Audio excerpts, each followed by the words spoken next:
When I say, avoidants are too easy, I'm not insulting them, I'm exposing the pattern that keeps you trapped. Because the moment you stop romanticizing the confusion, the whole thing becomes painfully predictable. And predictable doesn't mean harmless.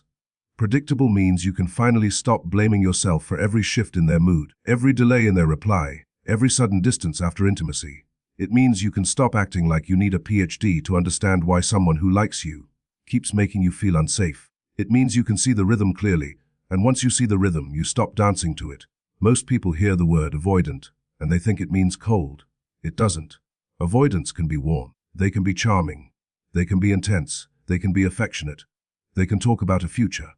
They can say all the right things. What makes them avoidant isn't the absence of feelings. It's what happens when closeness requires consistency. That's where the pattern shows up, and that's why it becomes easy. Once you stop focusing on their words and start focusing on what they repeat. The pattern usually looks like this. In the beginning, things feel light and exciting. They show up, they text, they flirt, they lean in. Then the relationship starts getting real. You spend more time together. You share more emotionally. You ask normal questions like, where is this going? Or can we communicate when we need space? Or I need consistency. And suddenly the avoidant shifts. They become busy. Their replies slow down. They become vague. They pull away. They act like your needs are a problem. They don't say, I can't meet that standard. They just quietly withdraw, so you start doubting yourself. That's the rhythm. Warmth, distance, return, distance.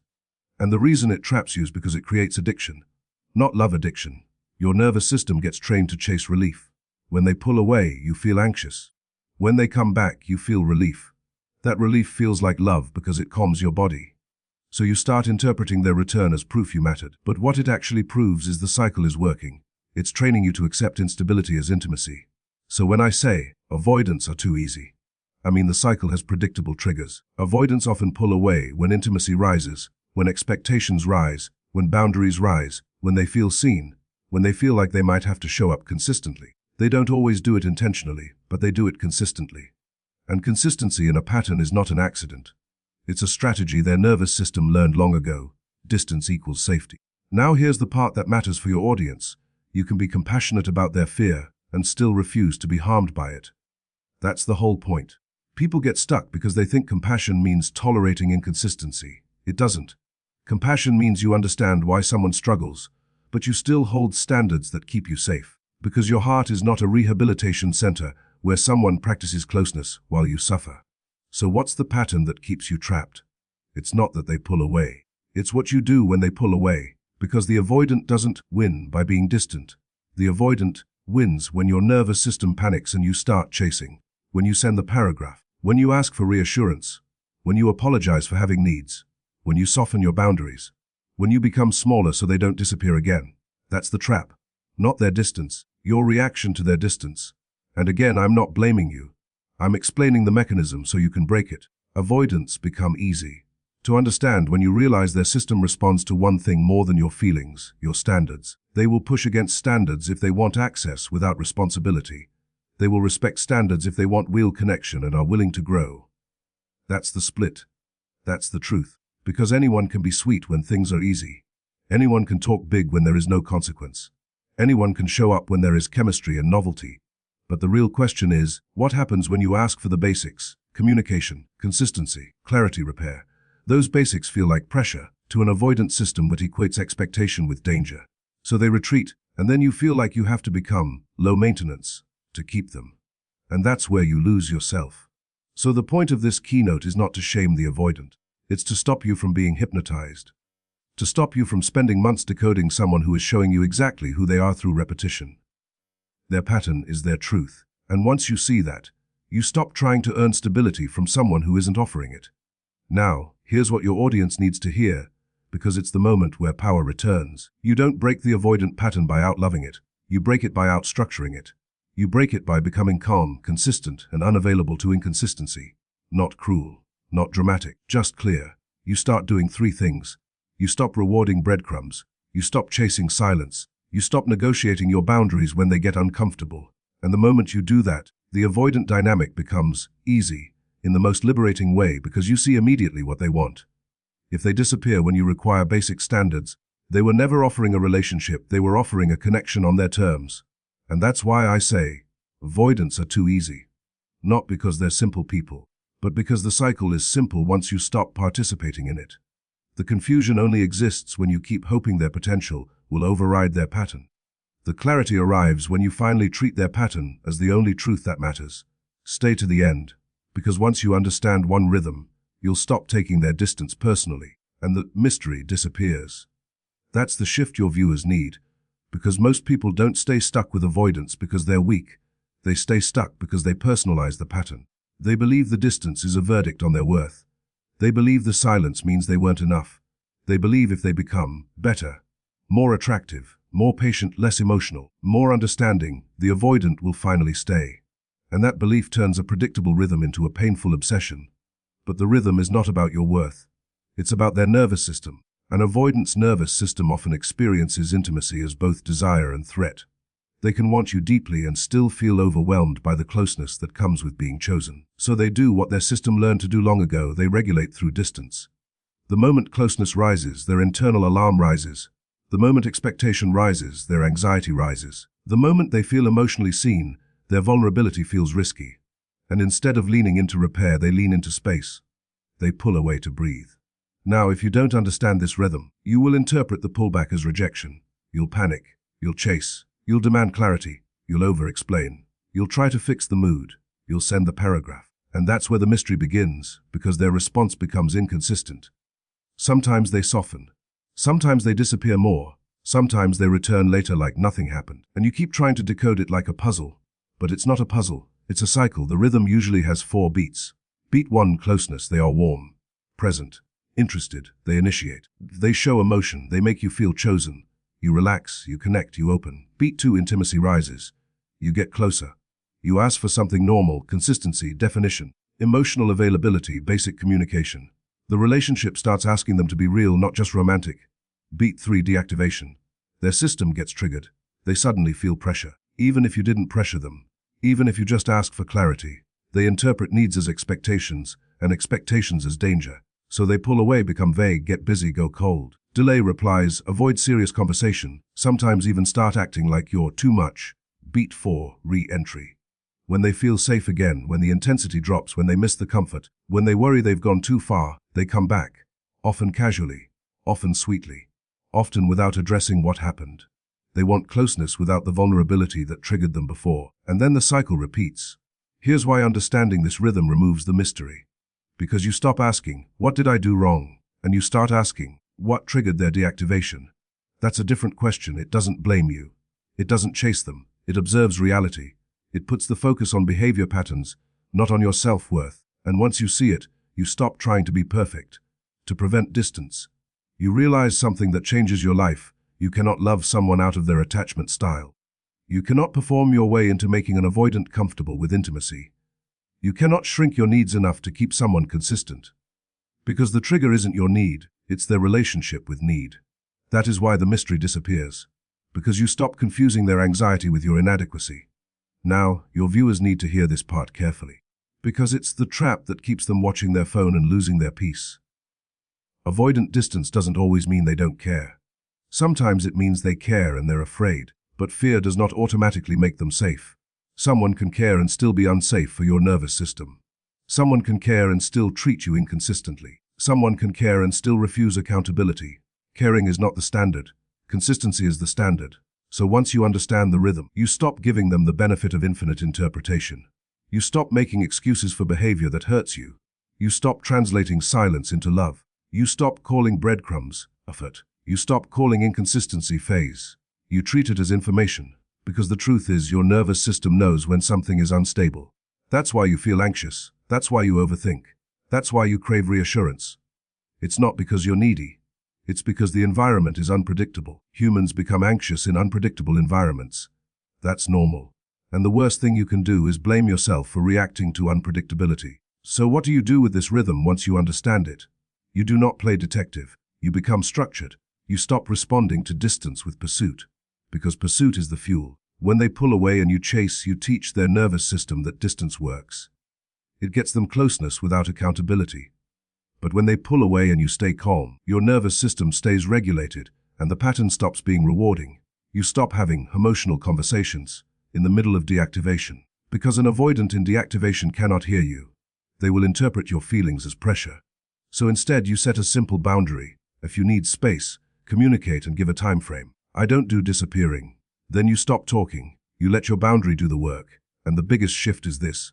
You stop measuring love by intensity. You measure love by repair. Does this person repair after conflict? Do they come back and acknowledge what happened? Do they take accountability? Do they change behavior? Do they respect your standards? Do they communicate even when uncomfortable? That is secure love.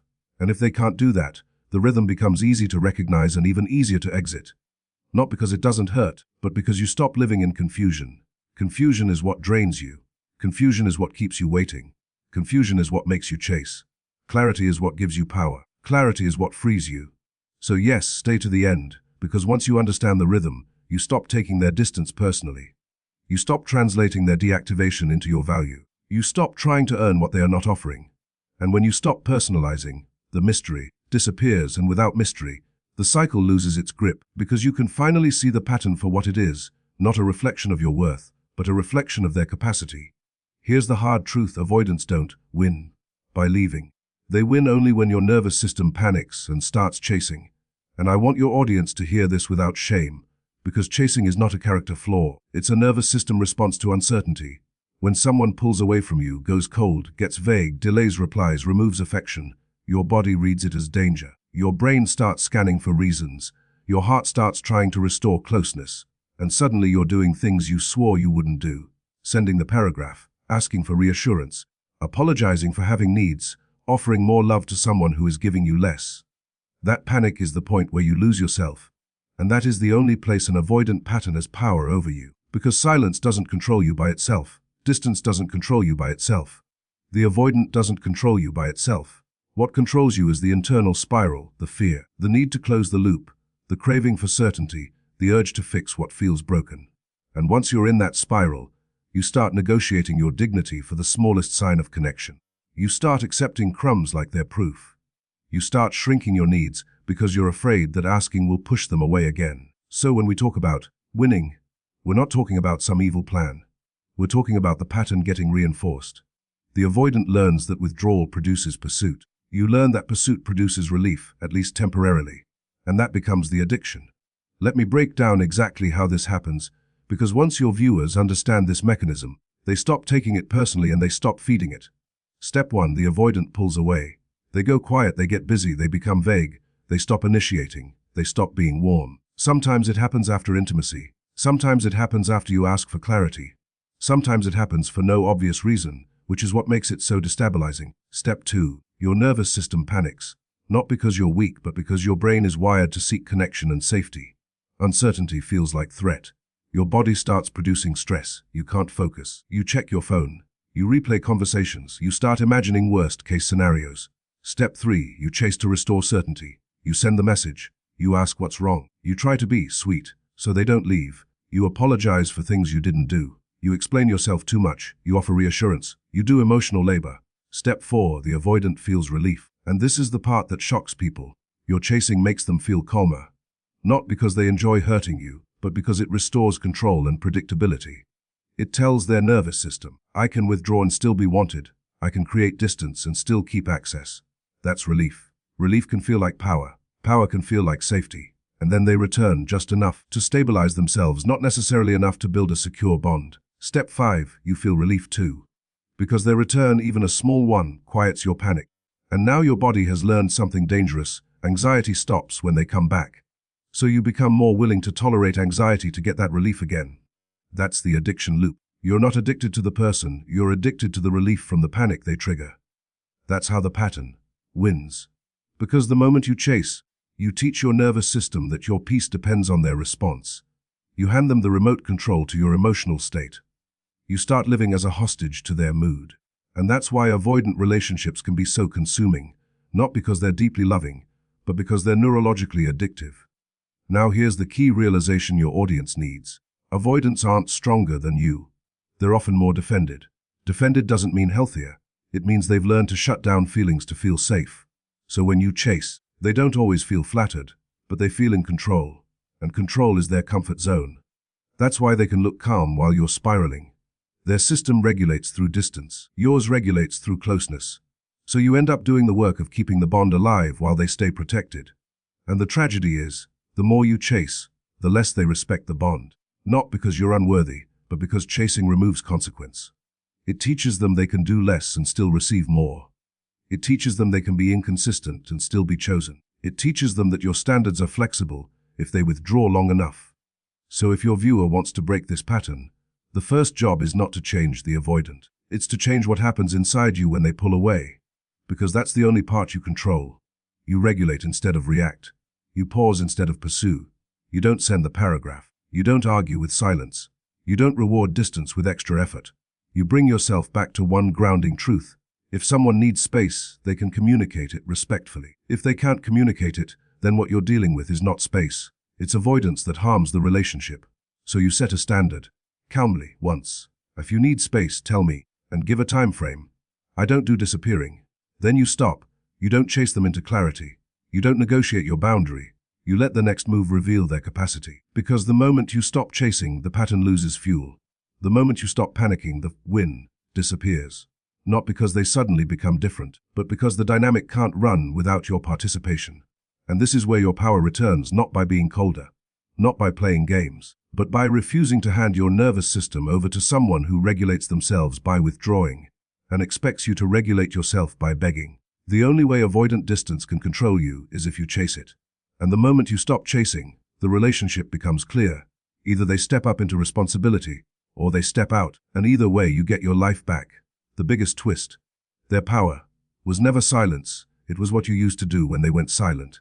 And once you really understand that, it changes how you see every message you sent, every time you waited, every time you over-explained, every time you tried to be low maintenance, just to keep someone close. Because silence by itself is just silence. It's uncomfortable, yes, but it's not magic. It becomes powerful only when it reliably pulls you into a predictable reaction. That's the part your viewers need to see clearly, because if you think the avoidant has power because they don't care, you'll keep trying to care harder. You'll keep trying to prove yourself. You'll keep trying to become so valuable that they stop withdrawing. But if you see the truth, that their power was created by your nervous system's urgency to end uncertainty, you stop aiming your energy at the wrong target. You stop fighting silence with emotion. You start changing your response to silence, and that's where the entire dynamic collapses. Let's put it in plain terms. An avoidant goes silent, and your body reads it like abandonment. Your mind immediately searches for the cause. What did I do? What did I say? Did I come on too strong? Did I ask for too much? And because the discomfort is intense, your brain wants to fix it fast. So you do the thing you've been trained to do. You reach. You text again. You clarify. You apologize. You say you didn't mean it like that. You assure them you're not mad. You try to restore closeness so your anxiety can stop. And in that moment, without realizing it, you have rewarded the silence. Not because you are weak, but because you are human. Humans seek connection when they feel threatened. But the avoidant pattern turns that natural instinct into a loop. Because when you respond to their silence with extra effort, their nervous system learns something. Distance gets me attention. Silence gets me control. Withdrawal gives me relief. That's why their silence became powerful. It produced a payoff. It produced your pursuit. Now it's important to understand many avoidants don't consciously plan this. They're not sitting there thinking, let me ignore them so they chase. Some do, but many don't. For most it's a nervous system strategy. When they feel overwhelmed, closeness feels like pressure and distance feels like safety. So they pull away. Then you chase. And your chasing calms them because it restores a sense of being wanted without requiring them to stay in vulnerability. Their system feels safe again, not because they healed, but because the dynamic is familiar. So the power is not in their silence, it's in the predictability of your response. This is also why you can feel like you're losing your mind, because your nervous system is trying to restore safety, but safety never fully comes. You get a small reply, you get a breadcrumb, you get a moment of warmth, and you calm down, but then it happens again. And each time it happens, your system becomes more sensitized. You become more hypervigilant. You start monitoring tone, timing, emojis, punctuation. You start interpreting every delay as a threat. And the more you do that, the more your life shrinks around their availability. That is the hidden cost of power. It doesn't just control the relationship, it controls your peace. And here's the twist within the twist. When you think silence is powerful, you start trying to earn a reply like it's a prize. That's why you chase. That's why you over-explain. That's why you soften your boundaries. You start treating basic communication like something you have to deserve. That's the trap. Because communication is not a prize in healthy love. Communication is the minimum requirement of love. So how do you break this? You stop making silence the center of your world. You stop answering silence with extra effort. You stop proving yourself to someone who is avoiding basic consistency. And you learn one sentence that flips the power dynamic without a fight. I'm open to connection, but I don't do disappearing. If you need space, communicate and give a time frame. Then you stop. You don't chase them into agreeing. You don't beg them to understand. You don't argue. You simply let the boundary exist, and you watch what they do. Because if their silence was really just overwhelmed, they can communicate. Even one line. I'm overwhelmed. I need a day. I'll talk tomorrow. That's healthy space. That's respect. But if they refuse to communicate, if they punish you with silence, if they disappear and come back like nothing happened, then you're not dealing with space. You're dealing with a pattern that feeds off your reaction. And that's why you must stop providing the reaction. The most powerful thing you can do is not to send a stronger message. It's to send fewer messages. Not as a game, but as self-respect. Not to make them chase, but to stop yourself from bleeding. Because once you stop chasing silence, silence becomes what it always was: information. It tells you who they are under pressure. It tells you how they handle discomfort. It tells you whether they are capable of repair. It tells you whether they can hold a relationship without making you hold your breath. And the moment you treat silence as information instead of a challenge, the power disappears. They can't control you with distance if distance doesn't pull you into panic. They can't keep you in their orbit if you stop orbiting around their mood. They can't make you shrink if you stop bargaining with your boundaries. So yes, their power was never silence. Their power was what you used to do when they went silent. And once you take your reaction back, you take your power back, because the relationship can't run on your anxiety anymore. It has to run on mutual effort, or it ends, and either way, you finally get your peace. And when you finally detach for real, they almost always test the door. Sometimes it's love, sometimes it's just lost access. And being able to tell the difference is what separates freedom from repeating the same cycle. Because the most dangerous moment in an avoidant dynamic is not when they disappear, it's when they reappear. It's when they come back with warmth after you've been starving. It's when they say the words you've been waiting for. It's when your nervous system, exhausted from uncertainty, finally feels a little relief and tries to convince you that relief equals healing. That's why testing the door matters so much. Because an avoidant often doesn't come back by rebuilding a bridge, they come back by knocking lightly to see if the bridge still exists. A hey, a meme, a like, a casual, how have you been? Something small enough that they can retreat if you don't respond, but effective enough to restore a sense of access if you do. It's not always sinister. It's often automatic. It's the nervous system reaching for the familiar comfort of you. And this is where your audience needs to be protected. Because if you interpret every reappearance as love, you become easy to loop back into the same pain. So let's talk about the 2 reasons they test the door. Reason 1, lost access. Their silence used to produce your pursuit. Your pursuit used to reassure them that you were still there. When you detach, that reassurance disappears. And it creates discomfort, uncertainty, a loss of control. They can't predict you anymore. They can't assume you'll answer. And that uncertainty feels threatening to someone who regulates through control. So they test the door. Not necessarily because they've grown, but because they want to reduce discomfort. They want to restore the old safety net. This kind of door test often comes with urgency but no accountability. It feels emotional, but it stays vague. It might look like, I miss you. I've been thinking. I don't want to lose you. But notice what's missing: an understanding of the pattern and a plan to change it. It's a comeback shaped like a hug, not shaped like responsibility. Reason 2, love and growth. This is rarer, but it exists. Sometimes your detachment is the consequence that finally wakes them up. They realize, my pattern has a cost. They realize they can't keep disappearing and expect love to wait on a shelf. They realize the person they lost was not replaceable, not because you're perfect, but because your steadiness was rare. In this case, they test the door in a different way. They don't just reach for comfort, they reach for repair. They don't just want connection, they want to rebuild trust. The difference between the two is not the intensity of their message. The difference is the structure they bring. Lost access door tests are soft and vague. Growth door tests are specific and accountable. Lost access tests try to bypass the conversation. Growth tests invite the conversation. Lost access tests want you to forget. Growth tests understand you won't.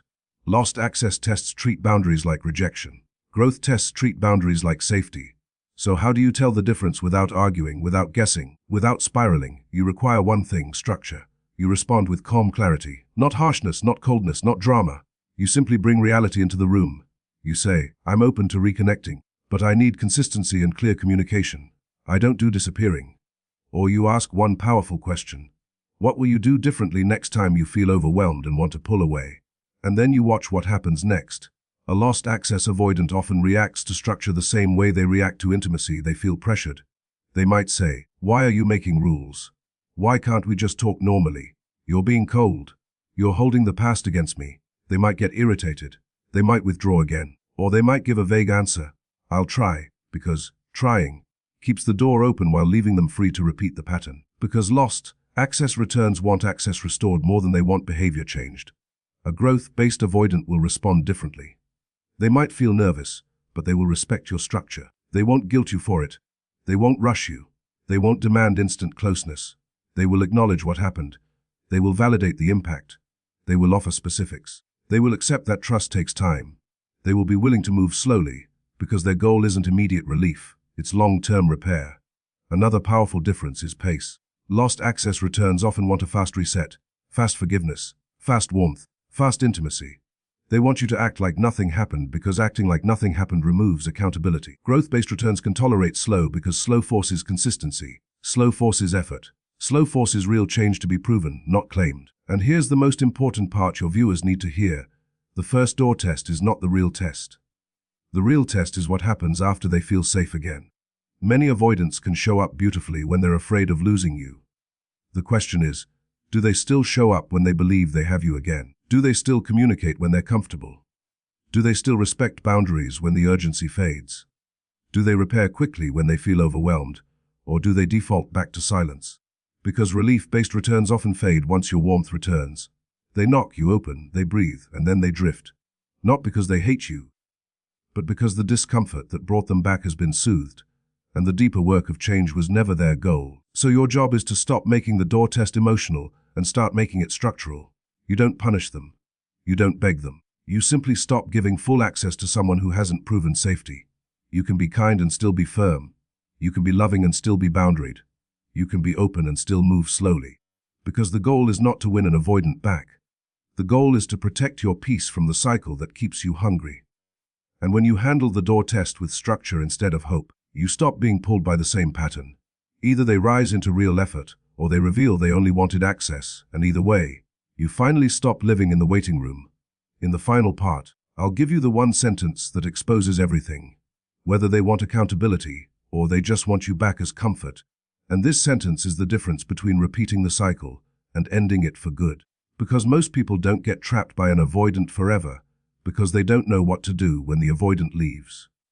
They get trapped because they don't know what to do when the avoidant comes back. That's when your heart starts bargaining. That's when your nervous system wants relief. That's when you start telling yourself, maybe this time is different. Because the pain of uncertainty was so heavy that any warmth feels like salvation. But salvation is not a message. Salvation is a new pattern. So you need one sentence that pulls everything out of emotion and into reality. One sentence that is calm, simple, and impossible to fake long-term. One sentence that doesn't accuse them, doesn't chase them, doesn't punish them, but forces them to show you whether they have the capacity to stay. Here it is. What will you do differently next time you feel overwhelmed and want to pull away? That's it. Not, do you love me? Not, why did you do that? Not, promise me you won't leave. Promises are cheap in an avoidant cycle because they're made in comfort and broken in discomfort. This sentence is about discomfort. It's about the exact moment the pattern usually starts. The moment they feel close, feel pressure, feel vulnerable, and their nervous system wants to protect itself by disappearing. This sentence exposes everything because it demands specifics. It demands a plan, not a feeling. A feeling says, I miss you. A plan says, if I need space, I will tell you and I will give you a time frame. A feeling says, I was scared. A plan says, when I feel scared, I will communicate instead of shutting down. A feeling says, I'll do better. A plan says, here's what better looks like in real life. And that's why this works. It pulls them out of romance and into responsibility. Now, what happens next is where your viewers need to be very awake, because avoidants who want comfort will usually respond in one of three ways: dodging, guilt, or vagueness. Dodging looks like, can we not talk about this? Why are you bringing this up? Let's just be happy. I don't want to overthink. What they are really saying is, I want the reward without the work. Because if they can get you back without facing the pattern, they can keep the pattern alive. Guilt looks like, so you don't trust me. You're punishing me. You're being cold. You're holding the past against me. This is where they try to make your standards feel like cruelty. Because if you feel guilty for wanting safety, you'll lower the standard. And when you lower the standard, they regain the comfort of access without accountability. Vagueness looks like, I don't know. I'll try. I'll be better. I promise. These words sound nice, but they are empty if they don't include a mechanism. Trying is not a mechanism. Promising is not a mechanism. A mechanism is a concrete action and a time frame. A mechanism is, I will text you within 24 hours even if I'm overwhelmed. A mechanism is, I will not disappear. I will say I need space and we will reconnect tomorrow. A mechanism is, if I shut down, I will come back and repair within a day. That's a plan. Now if they want accountability, their response sounds different. Accountability is not dramatic. Accountability is clear. It's honest. It's humble. It might sound like, I shut down when I feel overwhelmed and I disappear, and I can see how that hurt you. Next time, I will tell you I need time, and I'll give you a specific moment we'll reconnect. They'll also respect your pace. They won't demand instant forgiveness. They won't rush you back into closeness to soothe themselves. They'll understand that trust is rebuilt in small, consistent actions, not big emotional moments. But here is the most important truth. Your viewers must not confuse a good answer with real change. Some people can learn to talk beautifully. Some avoidants can say the right thing in the moment, especially when they fear losing you. That's why your cutoff becomes unbreakable only when you combine the sentence with structure and time. Structure means you do not reward words with full access. If they come back emotional, you can be kind, but you don't collapse into instant intimacy. Because if you do, you teach their nervous system that emotional comebacks erase consequences. Then the next time they disappear, they'll come back with another emotional comeback, and the cycle continues. Time means you watch what happens after they feel safe again. The real test is not how they act when they're afraid of losing you. The real test is how they act when they believe they have you. Do they still communicate? Do they still follow through? Do they still respect boundaries? Do they still repair quickly when conflict happens? Do they show up on ordinary days, not just in dramatic moments? And this is where your power becomes permanent, because your power is not in how hard you can detach. Your power is in how consistently you can maintain a standard. Your standard is not be perfect. Your standard is be responsible. Responsible means don't disappear without communication. Responsible means repair after conflict. Responsible means consistency over intensity. Responsible means clarity over vagueness. Responsible means patience with rebuilding trust. So this sentence becomes your filter. It protects you from nostalgia. It protects you from chemistry that feels like destiny. It protects you from being pulled back in by loneliness, theirs or yours. It reminds you that the only thing that matters is not whether they miss you, but whether they can hold you safely. Because the truth is, the avoidance cycle doesn't end when they come back. It ends when you stop giving access to anyone who can't explain clearly. What will be different the next time their fear shows up?